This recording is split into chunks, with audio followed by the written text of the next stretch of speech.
Okay, what's up everyone? So in this video, I wanted to talk about how you can gain muscle fast as a natural. And I have a few talking points in front of me, so if I'm looking down, I'm just looking at my notes. Firstly, just want to thank you for clicking on this video, taking the time out of your day to watch the video. I really appreciate it. And without further ado, let's begin. All right. So there's basically three important factors, right, when we talk about putting on muscle. And it'll sound really obvious, but the truth is these are the main factors you need to nail down in order to put on muscle. So it is simple, it's just not easy, right? So first factor is diet. Second factor is training. Third factor is recovery. So let's talk about diet first. When we talk about building muscle, a surplus is a must, right? There's no real compromise on this. There are exceptions to the rule when people first start training. They can build a decent amount of muscle through a recomp, so they don't have to be eating in a surplus.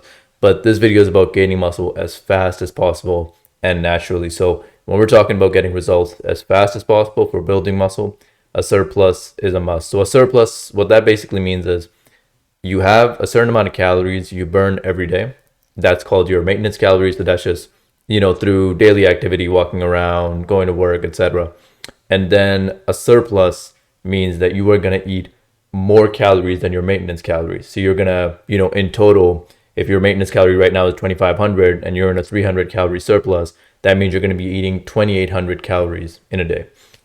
I would recommend a surplus between 200 to 300. I don't think there's any need to go too aggressive. There's many benefits to this, and maybe I can outline those in another video. But the main benefit that I would outline with a smaller surplus is you can stay in a bulk phase for longer, which means you're going to be spending more time putting on muscle. So surplus is a must, about 200 to 300 calorie surplus. And you can calculate your maintenance calories, at least to get a rough estimate, by doing your body weight times 15. And this is just, again, to give you a rough estimate. And then from there, you can adjust this as needed. And the second most important factor after the surplus is eating enough protein. So eating at least 1 gram of protein per pound of body weight is what I've found to be quite good. I found that if I eat more, I get even better results. So I'm not sure if that's just a personal thing or, if more protein is better. But I find that eating even more, I'm more satiated. And just in general, physique-wise, I feel like I get better results. But again, that might be personal. So I'm not going to recommend going overboard with the protein. 1 gram per pound of body weight should be sufficient.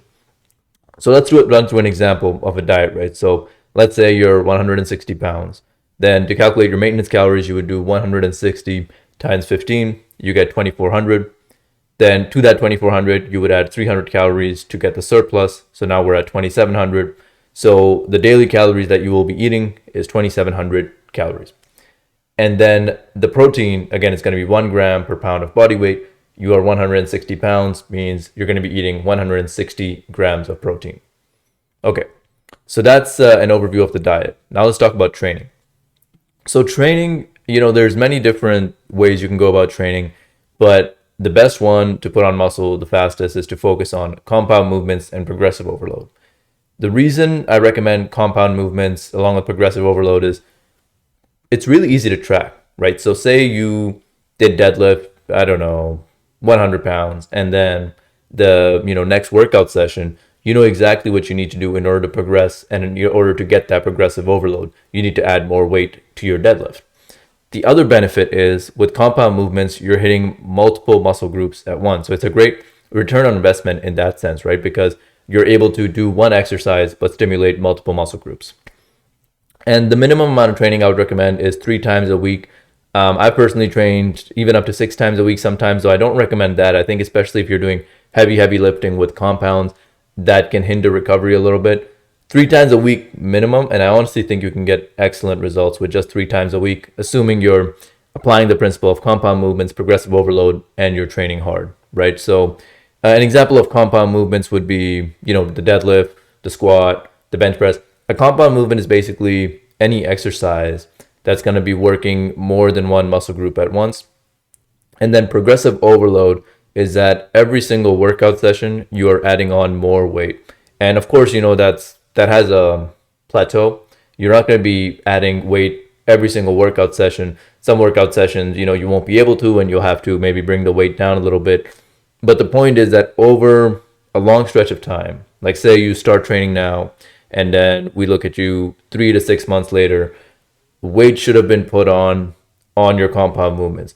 So recognize that yes, putting on weight every single week, that may not be reality, especially as you start getting more and more advanced.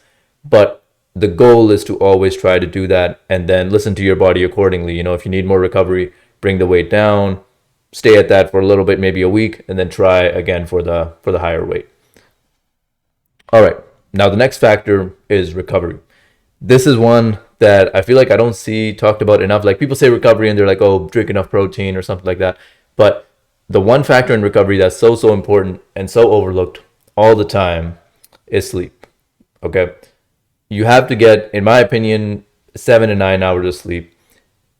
8 is a pretty sweet point that I think a lot of people will find benefit, like at around 8 hours of sleep. But I recognize everyone has different schedules, etc. So 7 to 9, I think, is a great point, great point of reference for most people.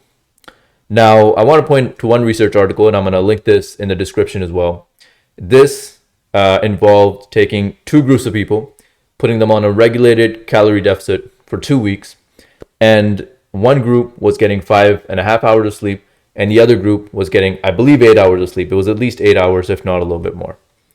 And the group that slept 5.5 hours, they lost 60% more muscle and 55% less fat than the group that slept more. So sleep is integral to fat loss, to muscle building, and to the recovery processes of your body. So if you are not sleeping enough, if you're not sleeping adequately, you're putting a lot of results on the table.